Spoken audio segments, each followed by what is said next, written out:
Hey everybody, welcome back. You are tuned into another episode of Animation Dissection, brought to you by the Sun, Earth's largest source of light, energy, and skin cancer. I am Neeksy, here of course with Zorak. I've got a new microphone and also a cold, so let's see how this rolls. One balances out the other. I mean, one step forward, one step back. If this turns out that my audio quality is significantly better now, I don't know what that says about my own audio quality. I mean, hey, apart from the sound of your voice, it's pretty good. Yeah. So, let's see. Sorry it's been a while. We've been kind of busy. I've been writing possible seminars and teaching a class and character designs and all that other shit. So it's kind of hard to fit in rewatching a lot of stuff for these episodes sometimes, but that's the way it pans out. But hey, we're here now. Yep.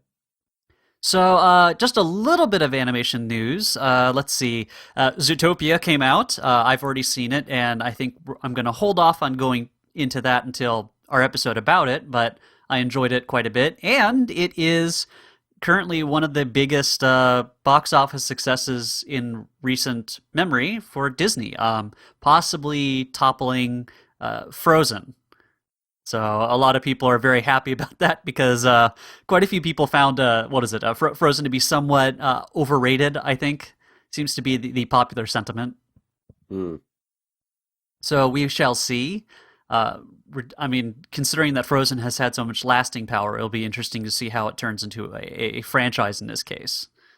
And then you had something about the new DuckTales series. Yeah, Disney tweeted essentially a preview image of a new concept, art for their planned new DuckTales show coming to Disney XD in 2017.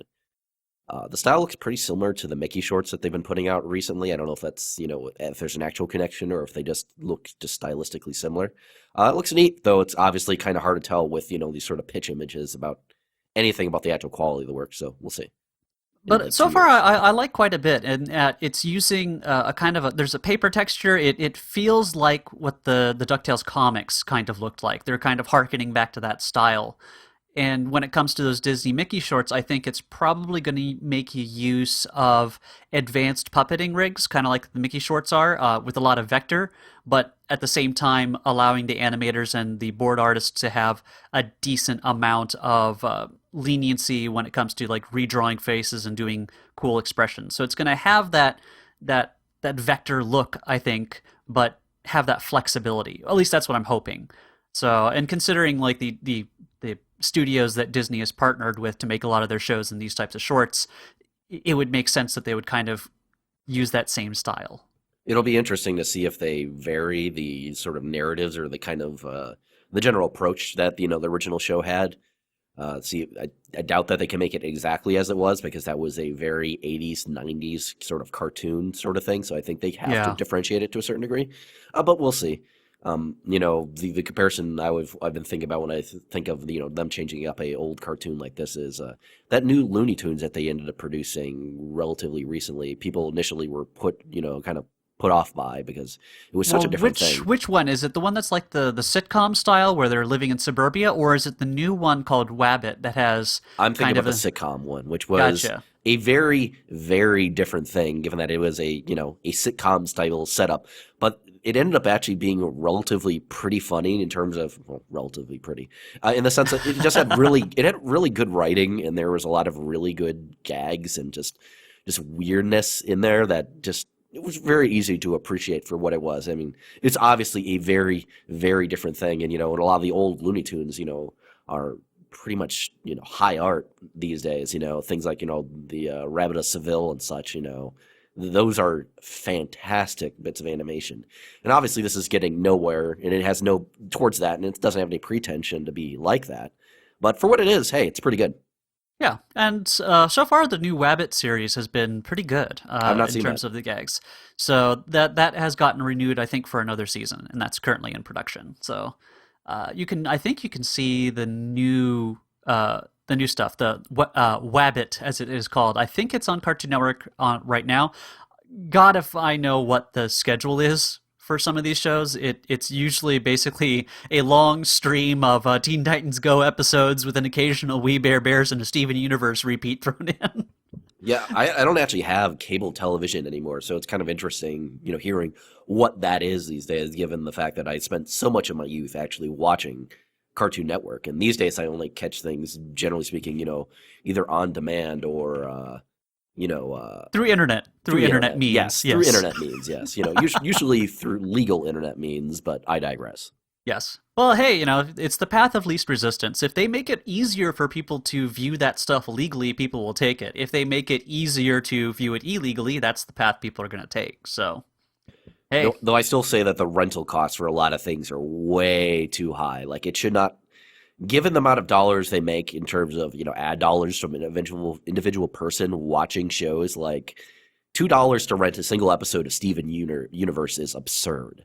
yeah, that's something they're going to have to start adjusting for. I think they're still trying to figure out how the public consumes their media and how that is changing over time. I mean, we're seeing a whole bunch of new deals being done through Google becoming kind of like a distributor for some films. Like they've picked up a whole bunch of films from various parts of the world that they're now going to stream over their service exclusively.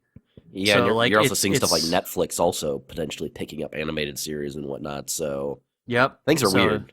yeah, it's definitely becoming an entirely new model. So I think when it comes to pricing and making things available to the public, I mean, the reason I think a lot of things like the cable networks have a lot of that high barrier to entry is because they are cable networks, and the cable providers or the satellite providers really don't want to let that go.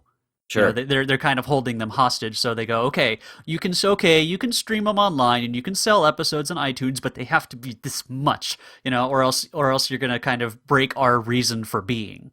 And I guess to some degree they're pricing it specifically to get people to just say, hey, just watch it on, Cartoon Network. And meanwhile, between episodes, maybe you can watch something else, wanting to make an established market, which is, a fair point. But at the same time, there's more and more people who are just, cutting the cables and just moving completely away from television altogether. Yep, I've not damn had, millennials, you and I. I've not had like cable. I'm trying to think how For a many while. years. I think I've not actually had it for a good. Is it 10 years? It might Wow, actually that's be 10 years. Yeah. oh, you're quite an early cable cutter, huh? Well, it's more of the sense I went to college and I was kind of like, I've got the internet. I'm gonna watch anime, and then I got to my own apartment and such. It's kind of like, I don't want to pay for that. What am I gonna watch? I'll watch stuff on YouTube. I'll watch if I want to watch some animation, I'll just watch it. I've got anime. And the internet. Sure. So it's all that. Yeah, I mean, I think it's changing. So we're going to have to see how a lot of this is going to happen. I mean, as you were saying, when you're saying advertising dollars, well, how effective and how much is that advertising becoming worth now? I Sure. think that's one of the big factors that's causing people to try to go like, how the heck can we pay for the production of these shows and then recoup those costs? How So that heavily are they pushing merchandising for some of these Cartoon Network shows? Like, can you? they're getting better at it than they used to be, but I still think, I mean, it's not even close to the way, let's say, like most anime do their whole like marketing thing and Well, merchandising. I mean, we're not even close to having the Japanese culture of doing that.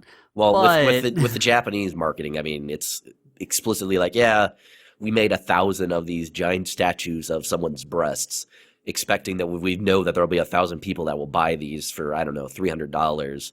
That's affordable enough. That's enough to make a profit for us. But I'm talking about like they'll do tons of other things. Like they have all the creepy body pillows, the weird boob mouse pads. They have like the file folders, pencil cases. I mean, they do all just they'll put it Sure, on anything, like anything sure. and everything. They'll put it on. Versus in the U.S., we kind of go, well, we'll do it. Maybe a T-shirt. Sometimes we'll do phone cases now. Like my brother just picked up a Wee Bear Bear's iPhone case, but other than that, it's fairly limited. It's just I think culturally we just don't really do much with that. Like other than that, we have some tie-in games occasionally. Um, Most of them garbage. yeah, most of them garbage. Although I've heard, at least for Steven Universe's case, I heard the iPad game or the iPhone game was pretty good, but I haven't played it myself, so your mileage may vary. Oh, right. Speaking of, one of the people who did work on Steven Universe now has his own project at Cartoon Network called OKKO. Ian Jones Quarterly, who was a director on that show, has his own project going on, and it's like a multimedia kind of thing where it is a game, an app, but it also has a series of shorts and other stories around it as well. So it's kind of interesting how they're approaching it with that. I mean, I'm intrinsically adverse to any multimedia projects because they tend to be all garbage, but we'll see. Well, however, one of the shorts they have available was animated by Masaaki Yuasa's crew. I mean, So I like that's pretty Masaki cool. Yuasa, so So that was pretty cool. I mean, he's been getting a whole bunch of different animators and different teams together to do these shorts. So it's been really interesting, and they're fairly charming, and it's kind of a neat project, I think, as an idea, and it'll be interesting. I mean, very rarely do a lot of these multimedia things have a good center to them, but I trust the creative team, and Cartoon Network has been doing a pretty good job so far. And I think that type of experimentation is important, at least for the medium in some way. Even if it doesn't turn out to be successful, I think it's just good to have that experimentation going on, if that makes any sense. sure. So we shall see how it goes. So I guess that leads us to our main topic tonight, which is one of my absolute favorite series. If I had to do a top 10 list, it pretty much is consecutively like the number one spot for me. It is Paranoia Agent by Satoshi Kon. It originally aired in Japan on the Wow Wow satellite network in 2004, but then was later shown on Adult Swim in 2005, I think, about a year or two after, back when it was, I think it was localized by Genion. That sounds right. Yeah. And then yeah, I mean, and I remember getting it right when it was coming out. I was always a big fan of some of the series that Genion had put out in the past. Their localization was usually pretty good. Of course, animation was done by Madhouse, which was kind of the studio that Colin had always used for his feature films, and the music was done by Susumu Hirasawa, who is also a frequent Satoshi Kon collaborator. Mhm. So I'm not sure how exactly I want to approach this one, just because I think going through the plot itself is not too necessary. I think I mean, the plot is relatively thin in certain areas, to be fair. yeah, I think the show itself was a lot more like about themes and character. Yeah. So and I think what it was is that the series was kind of developed, if I recall correctly from various interviews, is that as he was making his feature films, he had all these kind of different ideas that he was getting, and things that he wasn't really able to use in the said films, which happens, I think, a lot with people who are creative. I mean, whenever I'm creating stuff, I have to throw out and take out certain images or jokes or plot ideas that just don't work. And sometimes it's nice to have that library, and I feel like he had this library around, and he was at least able to pretty much cohesively put it together into this show, and it all kind of does fit into an interesting theme about the human psyche and also society, and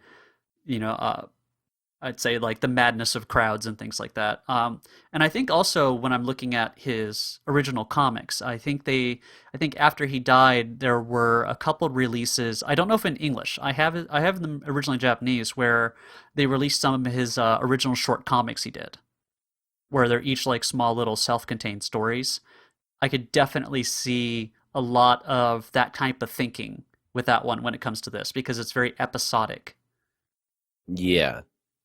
So that's what I kind of like about it, is that you kind of could scramble the episodes up a little bit and still find them meaningful, in the sense that each individual episode has something going on that's somewhat self-contained, but also connects the thread. Well, to be fair, to some degree with it, is that there isn't always a huge thread, interweaving these, in the sense that there is a common element always of, Little Slugger or Shonen Bot, if you want to be talking about it in the Japanese sense. But, often he is not really related, and, the actual way that he's used doesn't necessarily have a clear chronology to it. Yeah. As you get towards the end, obviously that definitely does pick up in some of the earlier episodes, but the entire middle of the series, you could theoretically take it in pretty much any order to a certain degree, because even with the detective stuff tied to, oh yeah, we caught Shonen Bat, things go through major, curveballs in terms of how that is handled, and also, how that actually plays out. So, there's certain through lines in terms of recurring characters and, characters that are hinted at early on that are touched on later. But for a lot of the episodes, there isn't necessarily a clear overarching plot, and it's not necessarily possible to sort of detective out what's going on your own. You can maybe Yeah. guess and, make some, kind of like, I wonder if it's like this, but it's not like there's a clear, mystery that you can solve from, the clear evidence that's on the screen each time. Yeah, it feels like each episode has at least some level of a satisfying character arc. Sometimes those character arcs are, wholly negative arcs, or they're Well, wholly, yes. in the sense that there is a arc, but it's, sometimes it's often a tragic arc. I think about the police father, for example, as Oh, arc, God. an arc of a Oh, kind, and he goes through some weird, stuff over a couple episodes, and you go through a couple of weird emotional roller coasters in general with him and his daughter. So yeah. Well, let's quickly go into, I think, the visual aspect of this. And I guess what I would say is that it feels like this is a feature film put into episodes. Just the visual richness of the entire thing. The level of detail and quality, it's in for the most part, with the exception of a couple episodes, which I think were intentionally drawn a different way, it feels like it's cinematic. It's a film. It's like film level quality, but somehow this is a TV series. I'm still impressed by it to this day. Just the level of form and shadow they do with these character designs for the most part is really impressive. certainly, and it looks fantastic, bar, those couple episodes that are very stylistically different, and they feel kind of off to a certain degree. But then those episodes often had some of the most interesting ideas in terms of, direction going on. So it's kind of hard to hold it against, those episodes. Well, they had different. A lot of the episodes had different animation directors on them. Right. So they had a variety in style. So you'd have the episode where they're going into the interrogation and looking into the guy's mental background. And that episode, the characters aren't really as what I would consider well drawn, but they are more stylized. It's a bit more of a comedic episode. It's very much goofier in terms of like everybody has like really anime style comic reactions, whereas the show is otherwise very dramatic, but it works for what's going on. But then when you look at the episode, like I think it was the 7th episode, Megahertz.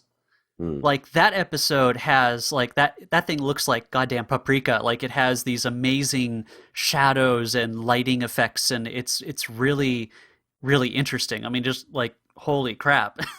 Yeah, the episode that stuck out to me in terms of having a really divergent style was Happy Family Planning. Oh yes, that one. There is a variety of reasons why it looks very different and its approach is very different. And we'll talk about that later, because that's an episode in particular I do want to go into, because it's very, very interesting. But like the style of that episode, particularly with how faces are, It reminds me a bit of that interrogation episode to some degree. Like it is played a little bit lighter, and the shadows and the forms aren't nearly as solid as in the other ones. the shots that stick out to me is like some of the facial shots are very static. There, where it's or they're very styled as static, where you sit on the face a little too long and you can't really read the emotion from it as easily as you can in some of the other ones. I don't know if that's a style thing or if that's, a budgetary restriction of, okay, they had to lose, some time somewhere in this, Yeah, otherwise it had to come from somewhere because Certainly. holy crap. Again, it feels like it was a movie budget split across a bunch of episodes. Yeah, particularly the little girl in Happy Family Planning. There was a few shots where she's about to start crying early on. Yeah. And her face there is just like Well, it's much more simplified. flat. Yeah, Sure, yes. that's what I mean by when I say form and shadow. Like that's what I mean is it's kind of flattened out. Well, even beyond that, just in terms of like the actual animation, in terms of how much expressions they actually put through the faces, because It's a little bit more herky jerky to some degree. It doesn't Sure. have that smoothness as the other ones, but I didn't mind it because again, I think they were milking some of those moments for comedy. So Yeah. that stylistic departure really didn't, it didn't really distract from it. Also, that episode being such a weird departure in general, Yeah. both stylistically and also in terms of what's going on, works really well in its favor, I found. And that's the start of what I would say is like the 3 episodes that are completely disconnected from everybody else. Sure. That's it's when the detective characters pretty much entirely exit the series for those 3 episodes. Well, for those 3. And that's the one that also feels a lot like these were short stories that he had kind of developed independently and then found a way to kind of work it in, because they feel very separate. And one of the ones I really love, is the anime studio episode. Oh yeah, the very infamous episode. But I love that one just because that's another episode I'd really like to talk about in particular, because that's another one that's got some really interesting stuff in terms of like. So some of those standalone episodes just have like a lot more interesting, characterization. That's, it's a lot tighter, but there's a lot to talk about in those compared to some of the, overarching characters. You could talk about like, the detective and whatnot and, his partner, but their characterization is often very straightforward. Whereas like the characterization of these, people that are in these minor side episodes, there's a lot to talk about in terms of that, just because there's not a lot that's gone into. Well, I think that's kind of like the phenomenon of the side character versus the protagonist. And I find that people often really find side characters much more memorable because side characters do not have the responsibility of carrying the plot. Therefore, they can really go all out with their characterization and with their details without as much consequence. Sure. You'll find it in a lot of like even Shakespeare plays. The side characters are often much more interesting than the main characters, but that's because, they don't have any responsibility plot-wise. And also these, because they're self-contained stories for the most part, these episodes that feature those characters, that's it. Like, so they have to live and die by all their actions and characterization in the 23 minutes that they're given. So they kind of have a lot more punch to them because it's a lot. Their characterization only lasts for that short amount of time, versus these detectives, their performance lasts for something like I would say 2 or 3 hours in comparison. Right. So they have a slower burn, I think. And often they have to serve as plot devices to a certain degree, which they really do. I think the wife, I think, Misaya, ends up being the strongest character of she's probably the strongest person in the entire series. Yeah, she's very interesting. Whereas I found the assistant, or the under detective, or however you want to call him, Maniwa. Yeah, I found his characterization interesting early on, but what they kind of do with him feels. I get what they're going for. Yeah, but I don't feel like it was executed necessarily as well as it could have. And I'm thinking what they wanted to do with him was it's the quote, looking into the abyss and soon the abyss looks into you, I think. Sure, and he's fighting insanity with insanity, essentially. And then not just like one person's insanity, it builds up until you have one man trying to fight the mass hysteria of an entire society. That definitely probably takes his toll. So I think that's what they were going for him, but it's still, I definitely see what you mean there, in that he was the one that actually had the closest idea of what was going on eventually. Although, oddly enough, the older detective, Ikari, was probably the one who nailed it correctly in the first episode, where he instantly suspects Tsukiko of possibly fabricating it. Sure. But he's not able to prove it, and eventually the whole thing just spins out of control. Yeah. So he kind of was right, but he didn't stick by his gut instinct, and the whole thing turned weird. While at the same time, Maniwa was also correct in a different way. Before we deep dive too much into the characters and plot, I really want to talk about a stylistic element that I found interesting. Everybody's way more grotesque, both in physical appearance and actions, than in most Satoshi Kon works. Yeah, everybody is really hideous all around. Even for the most part, they feel very real, and they're given a caricature, which that's one thing I love about his style, is that his characters and people look like individuals. Sure, but even like, Tsukiko, she isn't traditional anime attractive by any means. She is like, she is supposed to be kind of off-putting to some degree. Sure. And in general, like, a lot of the characters, like, God, I can't remember his name, the frog guy, for example. Kawazu. Yeah, there's a lot of really gross looking guys, and a lot of the gross looking guys are often like the grossest people, like, personality wise.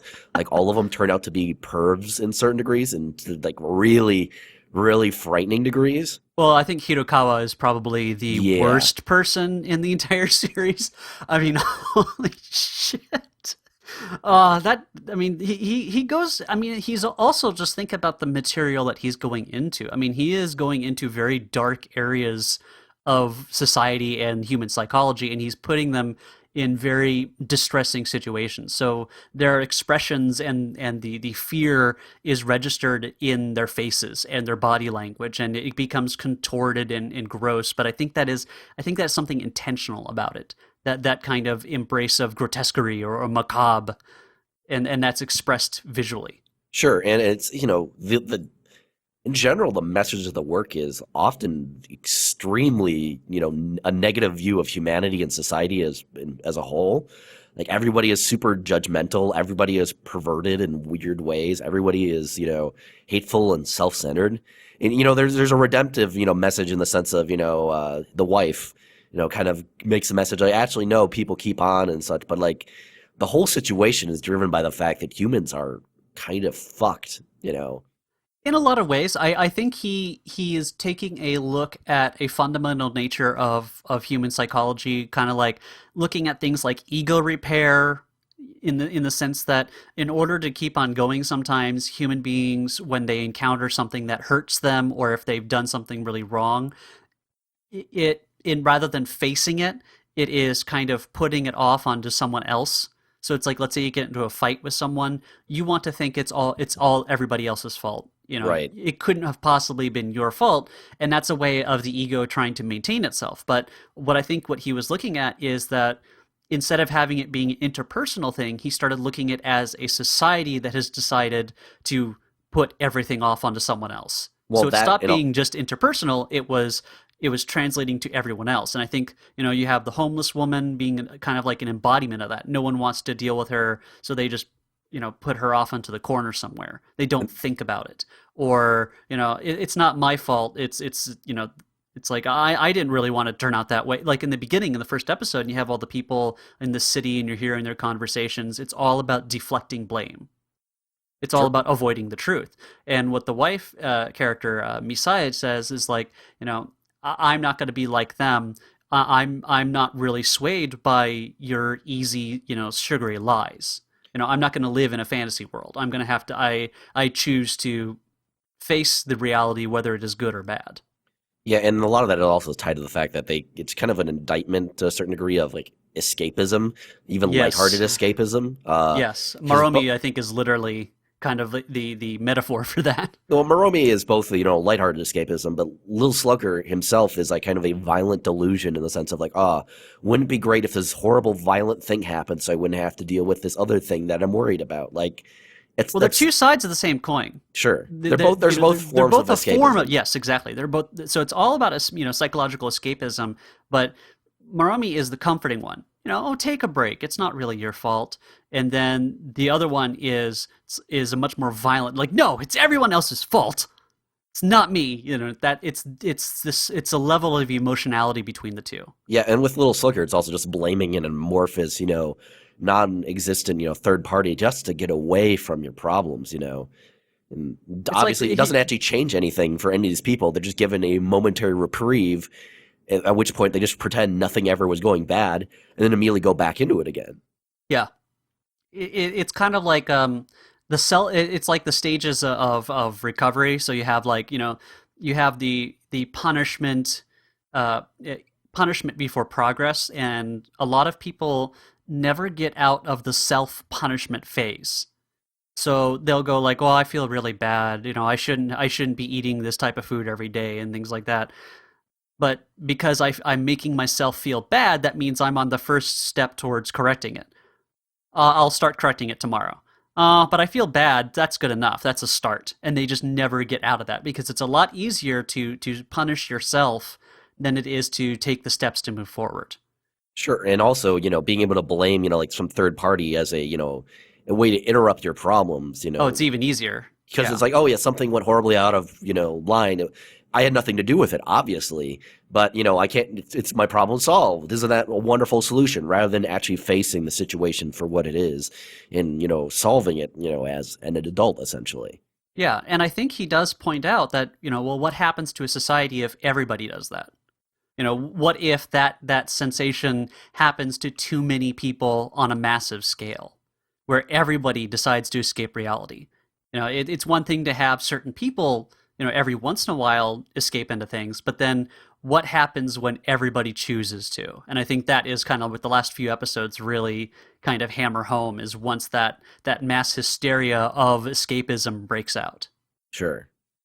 So, and I kind of like the fact that a lot of the stuff for a while throughout the entire series, you think, okay, well, what we're seeing is just visual metaphor. And then eventually, over time, that visual metaphor just breaks down, and it goes like, no, this is actually happening. Right. Like this fantasy world, this shadowy creature is starting to like psychologically manifest in the real world. And I think a lot of that is, if you looked at Paprika, for example, that kind of thing is similar in that somehow the psychological state of people collectively is expressing itself in the physical reality. Yeah, and with Paranoia Agent, it almost feels kind of like Stephen King-esque or David Lynchian in the sense that there's a supernatural force that's kind of arising from people's emotions to a certain degree, but it doesn't go out of its way to like rationalize it like those two authors writers often do. It's never really explained. I mean, I think you could look into maybe the concept of, I think, Kotodama, which is kind of a thing of belief turning into reality of some sort. But it's never explained and it's never described. I kind of like the fact that it's just left as is. Sure, like they don't bother going away to say it's like, oh, there's this ancient deity that's being feeding on this stuff. It's like it's not important. That's not necessary, because the whole thing is it's symbolic and literal, and they don't have to necessarily explain what's going on to have it have emotional value. Yeah, I think its thematic importance is much higher than the how is this happening. Sure. The why is much more important than the how, and I think the series intelligently and correctly chooses to focus on one over the other. So, do you want to go through the characters, or it's kind of it's a difficult one? I mean, to a certain degree, we kind of touched on all the major main characters that kind of reoccur. We talked about the detectives and their kind of differences. You have the individual stories. So you have the kid who is suspected of being the Little Slugger. Well, I have to say, I love the localization of Little Slugger. That was such a really neat choice. Yep. Sometimes it's nice to leave the original language alone, but in this case, I thought that was such a great choice of naming. So yeah, kudos to whoever translated that. So he's suspected of being Little Slugger, and his self-image just breaks apart. And God, he's such a shitty. He's like he's a little sociopath, that's a great narcissist. Yeah, sociopath he's a sociopath narcissist is what he is, and yeah, it's pretty impressive. I thought that was a really great, interesting story. You have the dissociative identity disorder of what's her name, Harumi Chono. Yeah. I that one's a little. I didn't. That care one's for weird. That one I'm not quite sure about. What the entire arc of that was. I think it's because dissociative identity disorder is kind of fraught with complications about like why it happens and how and all this other stuff. That it's a subject that needs more time to really be explained and be to really be justified, I guess. Also, creatively. like as a thing that's interfering in your life that you want to escape from, like that's a more genuine. That's a more genuine problem than some of the stuff that other people are, creating. Everybody else is creating their own nightmare, whereas this person has a very clear, like psychological condition that they're seeing, like psychiatrists and psychologists about. It's a much more complicated situation, and it kind of muddies. But at the same message. time, she does make certain choices, in that she has decided, okay, well, it's over now, without ever really making sure it's over, and never telling her fiancé. But how could you actually make it over, though? Well, but she has also, she should be telling her fiance about it. Even her psychiatrist is like, hey, you're getting married to this guy. You're going to need to tell him. And instead of telling, she tries to force it to be Sure. over. So what I'm saying is that she has decided that's over without it really being over. That was really the issue. Mm-hmm. And even the psychiatrist is saying, like, well, she's feeling her presence fading, and she wants the best for you eventually. And even when when she's in Maria mode, she's like, yeah, I'm quitting, but you know what? It'll be fine. And that's where it links into the Hirokawa character later with the prostitute and things like that. Yeah. But she's starting to quit. But then when Harumi jumps the gun on it, as opposed to telling, so like as soon as the thing is, well, you need to tell your fiance, she goes, you know what? I'm not going to tell him, and I'm just going to decide it's done and throw out all the stuff. That was her big mistake, is that she had picked a outcome that she wanted without actually working towards it or facing the harsh thing of having to tell him about it. Right. So that kind of at least makes thematic sense. Although, again, as you're saying, this is a mental disorder, and overcoming it cannot really easily fit into a 22-minute episode. It might have been a less good choice, I think, as a subject, because again, it's something fraught with difficulties in addressing. Yep. So, and then you have the police officer, Hirokawa, who is the biggest scumbag. Oh, I mean, the biggest scumbag. And in both episodes that he's featured in, he's a scumbag already, and then it goes to an even worse level, I think, a couple episodes later, where we find out even more about him. Like, he's this fallen police officer who has made an agreement with the Yakuza to be kind of like an informant until he starts pushing them way too much, and even they're sick of his shit. Yeah, and the thing is, like, he's outright extorting money from them to fund a house that he's, making for his family. And he's also seeing their prostitutes for free in exchange for, I guess, information. They never really go into what exactly service he's giving them, but either way, it's turned out in this episode that he has outlived his usefulness. Yep. And so he starts robbing other people, other families. I think the drug he's taking is something like PCP, because it numbs him to the physical pain. Yep. Which is the only way he's able to capture the what turns out to be the fake little slugger. Yep.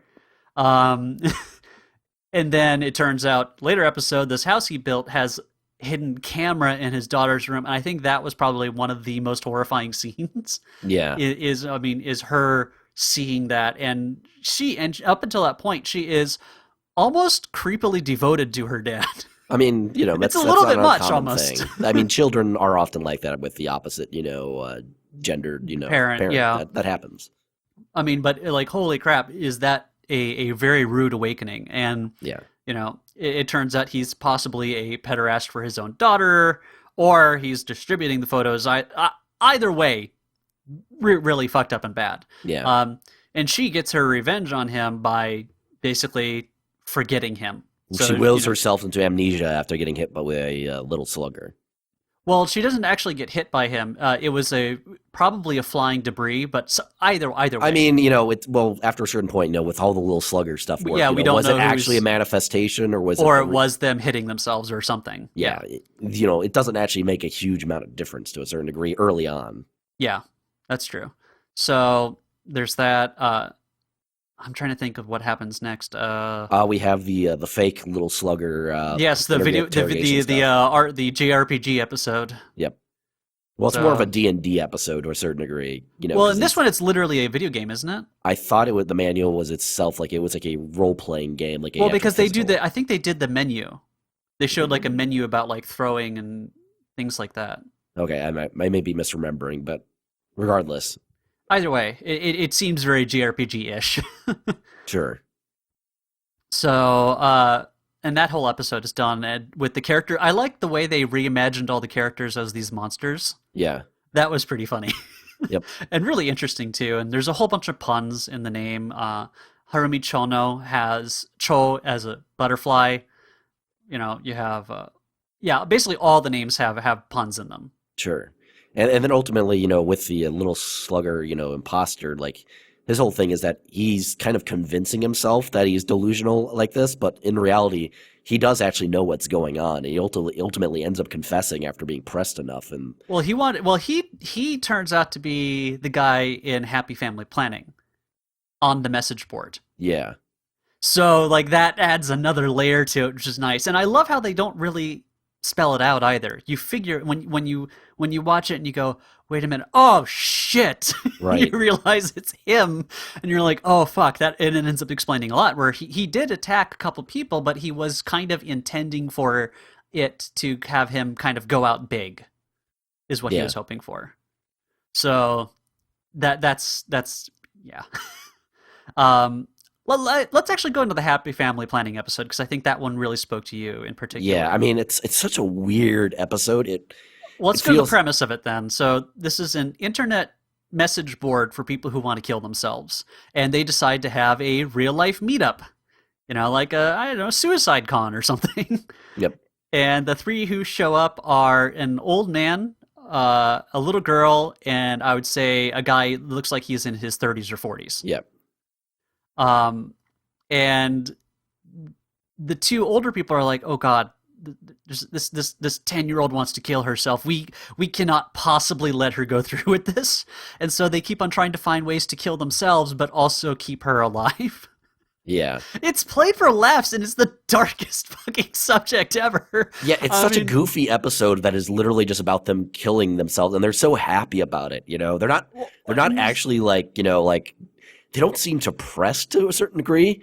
They're just trying to. It's kind of like the how it's their form of escape. Yeah, it's their whole thing, and they have things that they want to escape from. Like the old man is, I think, dying from a disease of some sort, and he's reliant on these pills. And the younger guy is, I think they imply, is in a homosexual relationship of some kind. He is in a homosexual relationship with the guy that is the manager for Tsukiko. Ah, I see. In the locket, there's a photo of him. I missed that. Yeah. So that's a small detail. I mean, I've watched the series a lot of times. Yeah. So that was a detail I picked up on. So it's like, oh shit, that's the connection there. And also homosexuality in Japan already difficult enough. Let alone possible relationship problems. Satoshi Kon is actually pretty good about that kind of stuff in general. Oh yeah, he usually has a lot of characters that are. Oh yeah, but I'm not saying that he's making fun of them. Sure. What I'm saying is that this character, if he's a gay person in Japan, he has a lot to deal with, which Certainly would explain why he needs to escape it. I mean, even in the U.S. and other countries, gay teenagers and have a higher suicide rate. Certainly. So I'm just saying in the sense that, like, in terms of works, I was offhand commenting, like, Satoshi Kon is pretty good about actually including characters like that and not usually making a huge deal about it. Like another character in this very anime, that one Yakuza head guy, they have an offhand shot of him in bed with another guy towards the end. Yeah, I mean he's just a very progressive. He was a very progressive person in general. I mean, like the way he deals with women in his films, right, has always been very impressive. So I wouldn't put it past him to have a decent amount of representation for other things. So, and then the little girl, I don't think we ever really explained it, but I think she does have some kind of psychological or broken home problem. They don't really go into the why, which again would make it more depressing than what this episode is. I mean, it feels like it's a comedy piece, and I think the comedy comes from that disparity of subject and tone. And I would say that one of the things people think of Conan, they think of these very dramatic psychological horror things, and I go, he actually had a really good ear for comedy. If you ever watch Tokyo Godfathers, that was the exact example I was thinking of. Yeah, I mean, there's that. I mean, in his short comics, he does have both serious and comedy ones, and a lot of them are very funny. So he had a good sense of humor as well, and I think this episode and some of the other ones really express that pretty well. I think all three of these episodes, the Happy Family Planning, etc., and then the Mellow Moromi, the anime studio one, are the most comedic of the episodes with that level of darkness, but they have that sensibility of humor that I really liked. It's a dark sense of humor without being pitch black. Yeah. That the suicide episode is just like super fascinating, and how it balances such a dark subject matter with how lighthearted everybody is about it. Like everybody's, marching around happily, like kind of singing as they go and try to think of new ways to kill themselves. And then the reasons they decide not to, like there's the what is it? They were gonna take the cigarettes and unwrap them, and I don't remember what they were gonna do, but they go like, nah, I don't want to do that. Well, what about jumping? You pass out before you ever hit the ground. And they're like, oh, that's gross. Like, or when they're about to jump in front of the train, they're that gag, that's so gory. I don't want to do that. That gag kills me when they're about to, but then someone else beat them to it. And then they're like, oh. No, I don't want to do it that way. I guess we won't do it after all. I'm like that, but that moment where you see them about to, and they see the guy jump in front of them, like that. I don't know how to explain, but that punchline is so good. Yeah, and the overall punchline for the episode is itself really good in the sense that, hey, they were dead like since the beginning of the episode. Basically, their first attempt was successful. Yeah, they didn't realize that they've been ghosts the entire time, which. It's really cute, especially towards the end where they just keep marching along happily, not calling attention to the fact that they're actually dead, and then accidentally like poltergeisting like a bunch of girls taking a photo. Yeah. Well, and they're just going to keep on hanging out. It worked out. They're going to keep on hanging out and try to kill themselves because the old guy isn't going to call attention to it because they're having too much fun with it. Yeah, they're like, hey, let's go to Hiroshima next. They're just going to go everywhere. It's like, sure, why not? I loved it. It was a very happy ending to a very grim subject matter. It's such. It's really good. As I said to some other people, that episode felt like a bet to a certain degree. Like, what he could get away with. Yeah, it would be funny if I made an episode like this, or someone's like, yeah, you should do this. I bet you $100. Like, yeah, I could do that. Watch. If I recall correctly, they actually did have to censor the episode abroad. So in the US and Japan, the episode was aired in full. But I think somewhere in Europe, they actually had to. In the UK, I think they had to edit a part where they tried to hang themselves. Which was a really funny part. Yeah, I mean, that's a really funny part, but like they apparently, for some kind of broadcast standards, they weren't able to show that. But everywhere else, it was fine. But I think there's that aspect. But again, as you're saying, the bet is the very source of the humor. Like, what is the most grim subject matter we can make, and can we make it funny? Yeah, and it works really well. It works as a very standalone episode in the sense that, like, the other episodes here, to a certain degree, kind of rely on knowing Paranoia Agent, like, etc., and also the Mellow Moromi episode. There's this underlying, Little Slugger stuff to it that you kind of require it. And while Little Slugger shows up in Happy Family Planning, he's like not required. Like, you don't have to have he's really barely there. Yeah, you could go into it and go like, oh yeah, he's some weird serial killer, and not have any idea about the context of him, and it would work. Well, I would say the same thing for etc. Mellow Moromi. Like, you need Little Slugger only in the sense that, oh, here's this urban legend on the loose. See, I think with Mellow Moromi, you do actually need the earlier episodes just because of the twist at the end. Yeah, for etc. that one is another one that I could go like, you could probably do it as a standalone if you just keep the idea that, okay, Little Slugger is this just well-known urban legend. Sure, but I think with etc. like, the groundedness of the previous episodes, or how little grounded they were at occasion, kind of stands out to how like absurd and crazy etc. gets. To some extent. I mean, it's still in the case of these are people making up stories. So like the stories themselves become ridiculous because they keep on trying to top each other, and then also insert this subject into other well-known urban legends or other stories that exist. Like, one of them is literally from a novel, I think. Where there's like, it's like, you read that in a book. It's a famous scene, and they're like, well, I don't remember seeing it. So that one, it's just like, okay, here's the current trendy urban legend. Oh, I have an inner scoop on it. It's about trying to top each other, and then having the twist in the end of her own husband being a writer who, gets quote unquote attacked by Little Slugger and things like that is an interesting twist on it. So it could be self-contained, I think. Yeah. Because it's about telling stories. And then the twist would be, oh, the story kind of came true. Yeah. I didn't actually care wildly for etc. Like, I got what it was going for, but the actual... It's not my favorite, but there's a couple moments in it that I liked just because some of the individual stories are interesting. Like, the imagery of the kid taking the test. Sure. I really liked that as just a really short story as a concept. Well, and the way they visualized it was great. A lot of those felt like, oh yes, Khan had some ideas for some even smaller things that he couldn't get into episodes. So we're just Satoshi gonna shove Kon's them on Robot there. Chicken.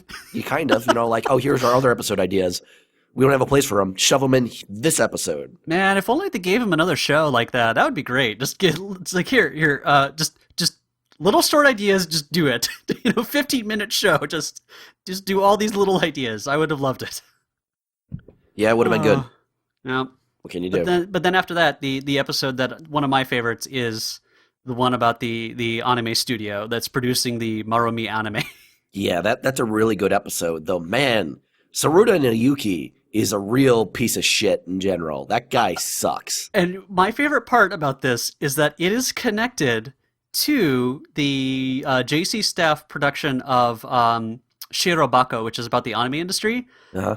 The same voice actor for Saruta is the voice actor of a really bad production assistant in that show. Same voice actor. And he's also playing a really incompetent. But he's so over his head, and he's so indignant about like his refusal to like acknowledge it. And he's just such a lazy piece of shit. He's just like taking naps all the time. He's so bad at his job. And then he gets really pissed that like everybody else is like calling attention to that fact. And then rather than trying to correct it, he just is so he's the worst person.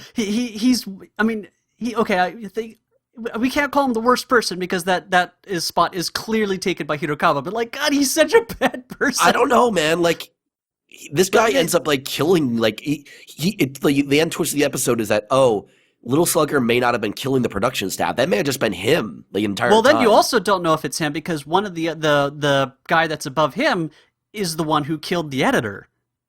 I thought he was the one that killed the editor. No, because you see the guy who has the weapon in his hand, too. And he's like, finally, we got the tape, and then Saruta kills him. Oh, yeah. So we don't know who. I think some of this, but we don't. So we don't know if he actually who is being killed and who is possibly doing it to themselves. Yeah, like that's the weird thing. So much of it, like it's such a like one of them says has a note that says, "Don't come look for me." Yeah, like with a lot of the background designer, the background artist is the guy who just leaves the note saying, "Don't look for me," meaning he probably just killed himself. I mean, so much of the episode is like. This general like kind of like treaty on like, man, anime production is fucked. If being desperate would summon a thing to come and like murder you because you're desperate, animation production would be that like every 5 seconds because every single one of the staff gets like murdered like one after the other. And whether or not it was Little Slugger or if it was someone else on the staff, which they don't make it too clear what's going on, but like either way, it's kind of like this indictment of like, man, this process is fucked. Yeah, it's grimly comical in that way. Yeah. Like, there's a meta humor to what's going on in there. Going like, it is a commentary on the work structure of the industry. I love the little things where Maromi comes up and explains like what each position is, and the timing of it being always like in the middle of a word, right, or sound. It's like that's a great effect. It's really good hard cuts. I love the effect they do when he has that nightmare about not making it to the studio in time to deliver the station, not to make it to the station in time to deliver the tape. Yeah. And he starts turning into like Genga and Sakuga, and like the art starts deconstructing because it's not ready. Yeah. I thought that was a really neat effect of doing that. Uh-huh. So and the whole thing being told in that series of flashbacks because he's always napping and falling asleep. That worked really well. It's just really good character studies, with the happy family planning, Mela Moromi. I'd say the one with the shitty kid with Ichi. Yeah, they're all really interesting character studies. And when it gets to Misae, the wife of Ikari, that's a really, really good one. I think Ikari gets probably some of the most characterization besides her. Like them as a couple get the most episodes really devoted to their past and their worldview. Sure, and I mean a lot of that's kind of due to like Satoshi Kon's conceit of him really liking aged men facing like inevitability. Like that's kind of like the through line of all of his works to a certain degree. It's aged men and young women facing their destiny. That's kind of his thing. Yeah, I mean definitely when you look at Paprika, and then you also look at Millennium Actress, although she was I mean, She was she was even like elderly by then, but she was, going through her past. So sure, during that time, she's younger. But but even like say like Tokyo Godfather has elements of that, so on and oh so yeah, forth. yeah. It's interesting how that all kind of ties together that way. Yep. But so, hmm, what would you say was kind of like the most emotionally affecting moment for you? In what sense? In terms of like Like the thing a, that like it's like an image or scene or something that really kind of went like kind of hit you hard and you were either or just really impressed by. I mean, honestly, I would have to go with Happily Family Planning. Like the even I kind of forgot what that episode was, to be honest. Like I completely like I saw it before, but it completely escaped my brain. So Yeah. going into it again and then rediscovering what's going on again, it's like, oh, what? How did they do this? Like that episode like inspires like genuine, just kind of like what the crap, sort of like response to me, and not like in a negative way, but in like kind of like a like it's astounding that they did this. Yeah. It's impressive, I think. Yeah, For me, I'm having trouble picking between two, and I think one of the best I'd say climax sequences in general, I can remember is when Ikari is breaking apart the reality set up for him that was good.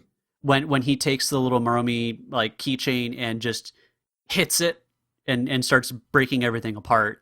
I thought that was a really strong moment. And then the part where Tsukiko finally has to deal with her, her own childhood self, doing Yeah. what she should have done as a child instead and having to apologize for, what she had done. Like that was a really strong moment too. I mean, those are both really great emotional peaks.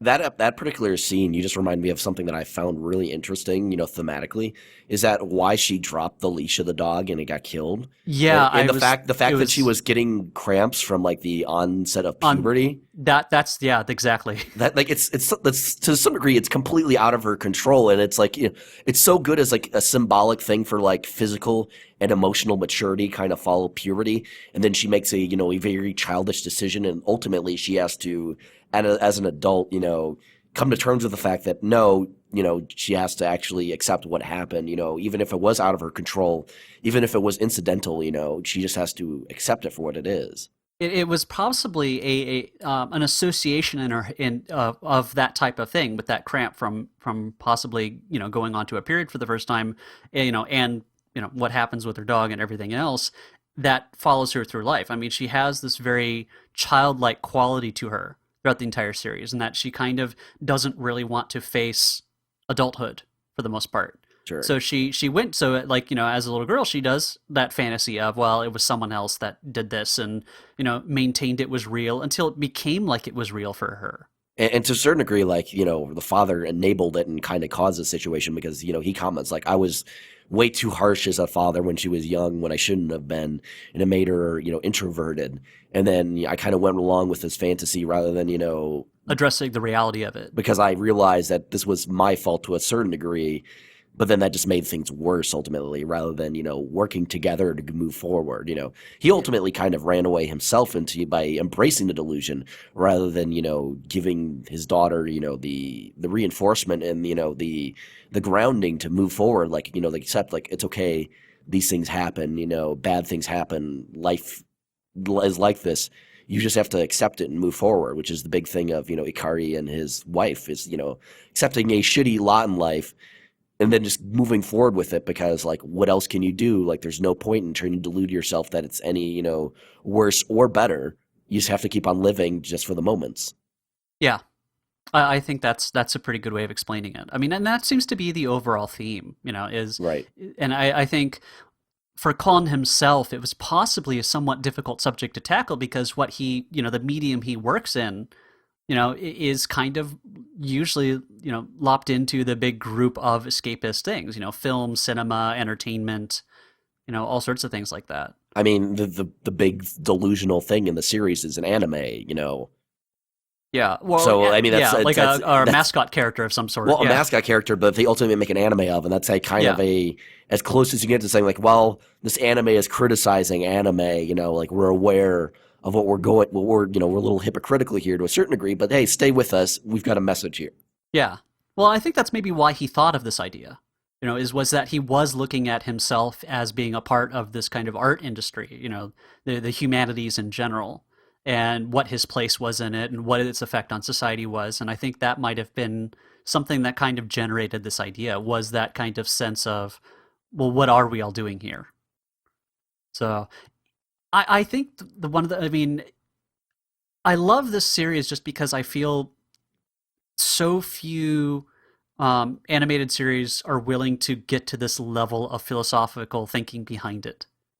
To have such a strong thesis and go through with it, and allow itself to go through the darkness and the grotesquerie and the weirdness that it does to really examine this kind of idea and pull it through, and not to pull punches on it. I mean, he has he has it look like Tokyo got bombed by another atomic bomb. I mean, he goes through that level of painful evocation of imagery Sure. in order to get to that point. He's not pulling punches, and he's willing, him being willing to do so in a medium that's meant for entertainment. Yeah, and I think the work is really interesting, but I don't have quite as much affection for it as you do. Like I like it quite a lot. But like the overall construction of the work at times feels, I don't feel like it's too executed. episodic. Well, I don't know if it's even too episodic. I just don't feel like the parts fit together and too cohesive of a whole as I particularly like. And I think the overarching approach that they ultimately end up doing with Lil Slugger is they have like this kind of impression of it being like a little thriller-y, but you never actually have any real suspense to anything that's going on all that much, because of the way it's handled. And and I also think like the way that while the Tokyo sequence at the end is interesting a visual standpoint and interesting from a thematic standpoint, like a lot of the execution of the showdown there is pretty I did not like it. Like the whole stuff with Maniwa going full anime there, like it's an interesting idea. Yeah, that part I think is one of the more least successful parts of the series. And like I get what they're going for in the sense like, oh yeah, he's embracing the delusions, but turning it against it. He's kind of embracing the insanity. Yeah. But like it's a little too just like it's too much. It's a little too fanciful, a little too. And it feels like and thrillers work better when you have an individual antagonist of some sort, because you're usually looking at one type of, well, it depends on what type of thriller you're dealing with, but like usually like a thriller where it's like a serial murderer, it's usually just one person or maybe a couple of others, and you have one individual psychological thing going on that motivates it. Versus this one, you don't really have a villain, you don't really have an enigmatic figure to really fight, because it turns out he is us. Yeah. Also, the way so that it doesn't have that thriller satisfaction, of overcoming it. Yeah, and also like the wrap up for the series, I felt was pretty mediocre in the sense like it doesn't explain. I mean, I don't actually want it to explain why, but I'd like to explain and touch on the characters again, because they go out their way to show like, oh yeah, everything's back to almost exactly how it was previously. Just a few people have accepted their lots in life, but then like I feel like they don't really go into it enough in terms of like what that's like. Like you just show Ikari back as a security guard. You see Tsukiko as an office lady, and then Kawazu. For some reason, he's the one that. Well, he was actually also the one that almost cracked the case in the beginning too. Sure. And I think he was one of the only ones apart from Ushi who was physically attacked by someone else. Because Kawazu was attacked by the fake slugger, and then so was the other kid. Yeah, and Kawazu and the other kid also didn't have any real desperation going on. Well, he did. Well, Kawazu did, because he had injured the old man. Sure. But he wasn't. But even when he got hit, he wasn't like he wasn't. Oh yeah, he wasn't backed up into a corner. Yeah, he had basically cracked the case. He was the one who figured out like exactly what had happened. I mean, with him, he's an interesting character in the sense that like he doesn't really like reside into delusions. He just kind of slides like slimily through life. Yeah. Whereas the other characters are kind of like constructing their own images, like, oh, I wish it was like how it used to be, and he's just kind of like, I'm a fucking weirdo, and I'm kind of a perv, and I'm an asshole. Well, he's but been I'm not putting going to let off the whole anything thing stop about me. finally paying him off. So like when the old man finally dies, that's his reckoning with, oh shit, I can't keep putting this off. Sure, but even that But is like kind again, of yeah, like he's a minor offender in comparison. sure, and even then it's not like he's like pushed entirely back in the corner by it. He's just kind of like oh, for the longest Yeah, time he's just kind of like man, we're yeah. So yeah, I think Maniwa and the old man end up being like the least successful elements in it. And I mean, I agree with you, like that having it maintaining a mystery of this one figure without it turning into a giant monster could still have that thriller angle to it. I mean, You know, they could have done the giant you monster didn't need angle it too, to but you I don't. didn't need it to escalate to that level for it to be, thrilling. I think they could have. Like, I liked them when they showed it becoming like this giant ogre and stuff.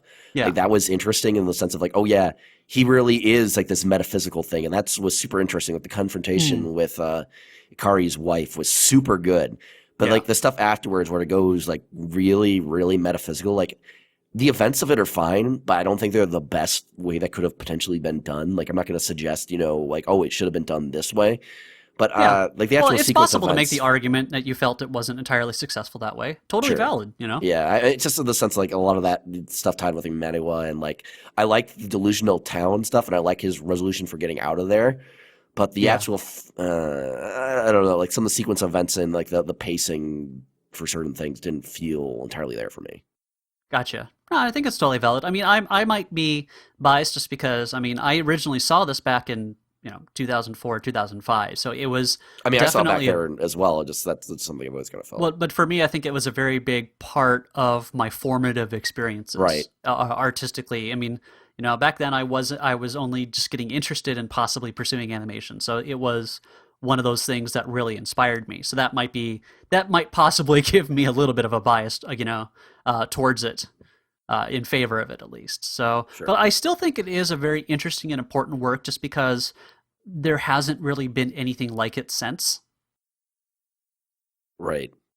I mean, Trying to yeah, I think. mean, I can't really think of anything that has been both so grounded and then also so adventurous. Because I think what I love the way he does his production design in it, because that world looks so realistic, and Yeah. that grounded world gives the departures from reality that much more punch, because you're seeing this very high contrast juxtaposition. Yeah. The only thing I can think that's like at all similar to a certain degree is perhaps a Monster, which Hmm. is a more traditional thriller to a certain degree, but even that has its very, peculiar like meta elements.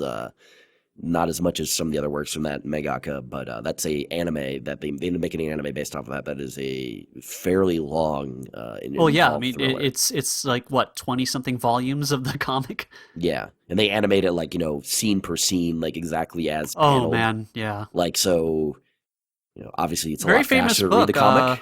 Yeah, I heard it's very good. It's So both the anime and the manga are very good, though it depends on your medium. But that's the closest thing I can think of where it's like, okay, this is a serious ass, real ass like thriller.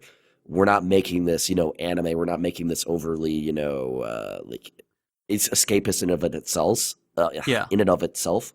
So, I don't But know. I'm thinking about having this level of kind of thinking and philosophy behind it, though. I mean, I think Monster has a fair deal of, kind of introspection on, child rearing, and and then that and then some other narrative elements of what is it right to save a horrible person's lives, and it's a lot more meta. It's a lot more practical questions, Yeah. whereas this is more kind of a where are Sociological we as a almost, society? Are we in the or right human path? psychology and things like that. Yeah. Sure, yeah. And offhand, I can't think of any works. I mean, there might be some, but I can't think of them. So But I think that's what makes it so special, is that there yeah, hasn't really been that much. I mean, I would love to see more works like it. It's just I don't I mean, I don't see the US at this point being able to make something like this. no, But I'd say, look at either Japan again to hopefully have another artist like Satoshi Kon come out would be nice. I can't think of any figures who are like that right now. Um, no. I mean, there's good stuff still coming out, of course, that tries to do certain topics. I think Death Parade I thought was really interesting in terms of dealing with heavy subjects, with kind of both a levity and a willing to look at gruesomeness, but it that one still has as what people like to use as a pejorative, anime style high concepting behind it. Yeah, Versus, yeah.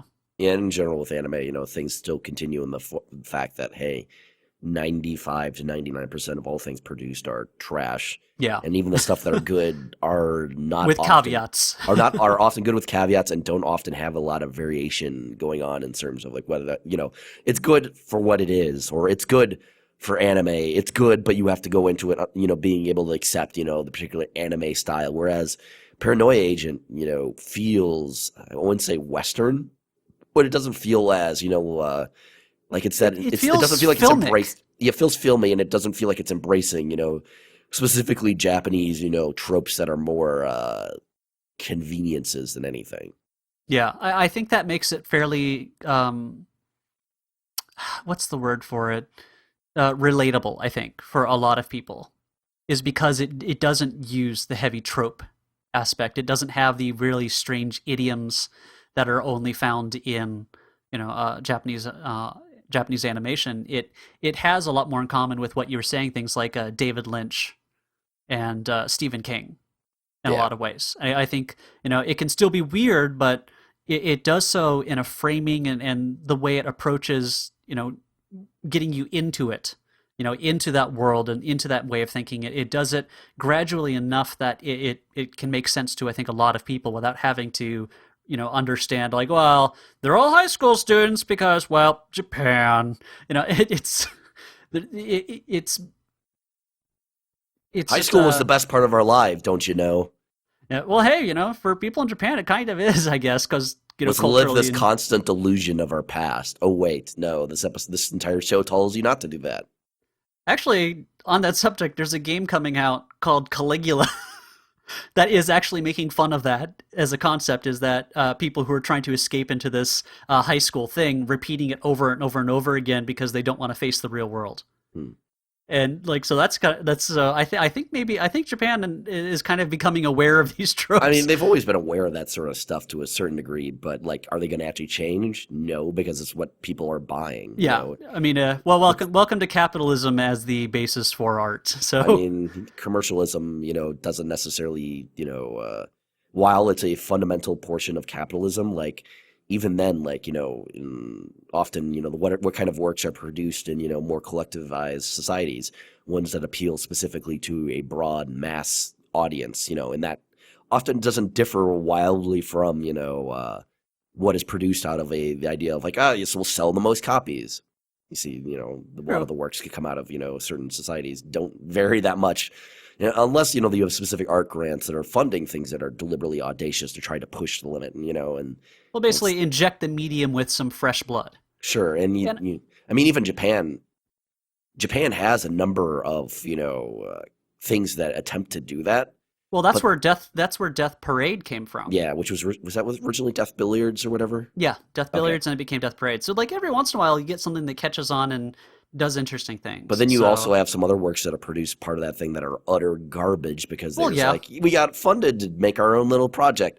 We're gonna make it anime as fuck. Yes, it's like, great. I mean that is a problem, but you'll find that everywhere. Yep. But at the same time, you have to admit that every once in a while something will come out of the market and capitalist system that is perfectly good as a piece of art. I mean, so as much as I constantly like to make fun of the production system and the funding system and how that defines what gets made, it doesn't mean that something good cannot come out of that system. It's just incidental to the process in which things are made. If that makes any sense. I might have rambled a bit there. Yeah, well, no, that's a fair point. So I think that's about it for Paranoia Agent. I would suggest trying to find it. Unfortunately, it's, I think, still out of print. No one is streaming it, so do what you got to do. Yeah, do what you got to do. Internet and Google, you'll find it. I mean, the dub and the sub are both really good. I mean, the dubbing was really impressive, I think, for how they handled it. I mean, I'll real quick comment, like, I often disparage, the sort of sense of like, oh, I can't get this thing, this thing isn't available, I deserve this thing. Yeah. And if I can't, get it, I'll get it no matter what. In the sense that people feel obliged to get works, but at the same time, like If if they you're don't make it possible if it's literally totally impossible to get a work, I mean, I don't know what or else you're gonna prohibitive, do. like if it like DVDs are like $500, I'm like, I'm sorry. Yeah, and the fact that companies are often embracing that kind of mindset these days. You have Crunchyroll, which is explicitly trying to attack that kind of mindset, kind of like, okay, look, we get it, but we'll make it convenient to work out for you, and it pushes markets in certain Yeah. ways. That I mean, people are still paying, but it's not, sometimes prohibitive and capitalism it's works. yeah. Well, I think we're just in a big adjustment period. I mean, in Sure. the idea of people owning a series. People Yeah. don't really do that anymore. Like it was kind of a comfort for people to buy a box set or of a season or a TV series, and that has kind of just over time became adjusted to owning things digitally, and then not owning them at all. I mean, with streaming services. I mean, I think it came to like the iTunes store was kind of the first real big push to get us adjusted to the idea of owning things in a different form than we're used to. And then slowly we just became adjusted to, well, we're not even going to own the music anymore. We'll just, subscribe to your service and then stream the music to us whenever we feel like listening to it. It's also gotten to the point where like the Japanese like studios are now starting to realize like, oh wait, things in the other countries need to be funded as to how things cost in the other countries. Like we can't be releasing DVDs and Blu-rays along our pricing model to the US and Yeah. expect it to sell. Like I was able to buy Blu-rays for a 50 episode series for like $40, which is great. When in the past that series had been going for like $400, $500, and in Japan was even more expensive, which is crazy. But Yeah. that's how it works. And that's partially because Japan's got a very rental focused market still, Yep. which And is there, absurd. But hey, yeah. Well, I mean, how else are a lot of people going to see them? I mean, I don't know what the DVRs are how much of that has been adapted. I mean, just the way television works over there is just quite a bit different than it is here. I think the amount of cable channels that exist in the U.S. alone, you know, the fact that we have like 400 different cable channels here is just such a different thing than in most other countries. well, to be fair, part of that's also because the U.S. has a much more diverse market in both True. audience and interests, and covers a lot more people that Yeah. are really different from each other, as it turns out. Yeah. So that explains a lot of it. I mean, yeah, as the local media market is just a huge population of diverse people, Yep. that has actually kind of been one of our strengths in terms of being able to produce content for the rest of the world. Yep. So it'll be interesting to see how Japan adjusts to that. I think they are becoming more aware of that, and I think also they're finding the demographics are going to be changing in the next couple generations in Japan. Yeah, and With the birth rates and people who have moved there they have started getting more foreigners there who are starting families and things like that. That's going to start changing. though you are still seeing within Japan like massive pushbacks Oh against yeah, the immigrants and all this. reactionary and racism is still there. I mean, of Yeah, course, and but I'm saying is that over time, they're but going. where isn't like that? Yeah, the world. Yep, but anyways, like with completely lost my point. I had uh, something I was gonna say that was good, but now I've completely lost it. well, now we'll never know. God, Should I God, think? Zorak. Give me 1 second. Let me think. It was good. It was a good point. Come on, Neeksy Vamp. Oh, I remember. Oh God. One of the weird examples I'd say of like Japan capturing the U.S. market is like, look at like Anime Suki. Are you familiar with that website? I remember when back before there was a Crunchyroll and things like that, and there was no option to even get some series in the U.S. at all because no one would buy them. That Yeah, was a torrent listing site. It's no, not no, sorry, not Anime Suki, Daisuki, which is Oh, a new like kind of like Crunchyroll type thing, but it's not subscription based, and it's hosted by the Japanese like publishers themselves, and they're doing their own subtitling of series, and then they're doing it not by running ads, so they do run some ads. A lot of it is just based off of, hey, buy our merch. Here's our merch shop. You can buy this Luffy statue. It's $50. Why don't you buy this Luffy statue? Because all the ads are for their own stuff. Well, It's that a makes weird sense. thing. It's this Well, because weird Crunchyroll has concept. their own store too, right? Or is it Sure, just but linked to? Crunchyroll is like a third party. Like I'm talking, like this is Yeah, like yeah. the production companies like themselves or like Well, I'm the thinking from a consumer angle. I mean, yes, sure. when it comes to as a business side, yeah, I understand doing your own competing thing and having your own interests without the middleman. But it's so crazy to see it actually happening because in the past, like the closest we would get is that we had like Bandai, like America or like Sunrise America or whatever it was, like Yeah. selling like Gundam stuff over here, and they were just like literally just a branch of the Japanese company. But like this is a completely different thing. And this is like the Japanese company's going like, okay, we paid for this English speaking staff. They're going to manage this website, and we are going to finally turn a profit off these pirating assholes. And it's like, hey, it With their own works. pirates, Yep. Luffy.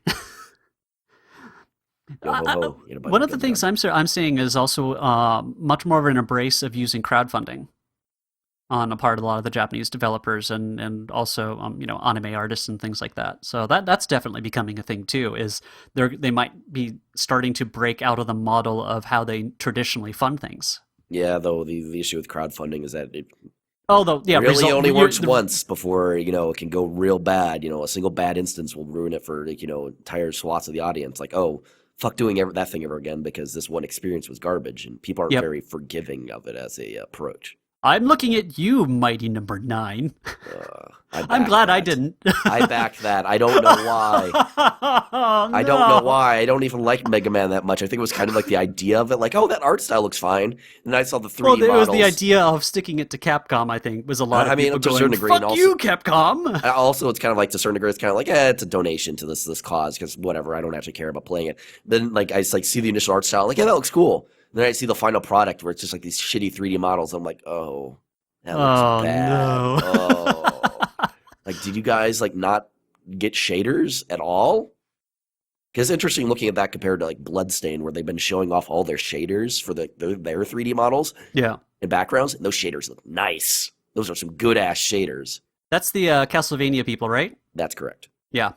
So, I mean, I think what it comes down to is a lot of those projects is the pedigree of the people behind them, in addition to the experience of the studio. Because a lot of these people who are doing these independent projects is like, well, now I'm building the studio from the ground up, Sure. as opposed to, okay, I am this creative person. I'm not working with my previous studio, but here's who I am working with. Like that helps, I think, a little bit. But I think for a lot of studios trying to start up with just that as their pedigree, it of course makes people look at it with a bit more skepticism, I think. I mean, I think the public are having to now look at things like investors do in how they judge whether or not something is risky or worth doing. So it's kind of interesting having the public now with that weird responsibility of having to make those types of decisions directly. So things are changing. Things are changing. Hopefully for the good. Hopefully. Crossing my fingers for them. So let's go what we're going to be talking about next time. I decided that I wanted to do Zootopia, not just because I think it's interesting, but also it's currently out right now, and you guys can go see it, and hopefully the theaters won't be too packed. I saw it in 2D. I hate having to wear glasses over my glasses, so I don't know. People watch stuff in 3D still. Yeah, they do. I mean, What the fuck? in certain films can make good use of 3D. Like I think Hugo used 3D pretty well, but for a lot of cases the 3D is completely superfluous and pointless. Yeah. So we're gonna have to see with that. But I mean, so I don't know whether to suggest the 2D or 3D version. I saw the 2D version; looks great. I will suggest the 2D version, even though I haven't watched it. Not yet. Well, here's the thing: is with 3D films, you have a percentage of light loss, and so that changes the way the colors are represented. You can't Also, get don't that. go with gimmicks, folks. Yeah, Gimmicks are bad. don't pay like $15 more for really shitty polarized lenses. But in general, 3D films will have a different sense of the color. Yep. So if you are a production designer, you just shake your fist at damn 3D movies. It's not how I designed my palette. Why? So either way, we're going to be talking about Zootopia next time. Probably go see it in 2D. Don't get a cam rip, okay? Fuck you, okay? I know movie tickets are kind of pricey, but don't watch cam rips. Please don't. So that's about it. Anything else? Nope. All right, that means we'll see you guys next time. See ya.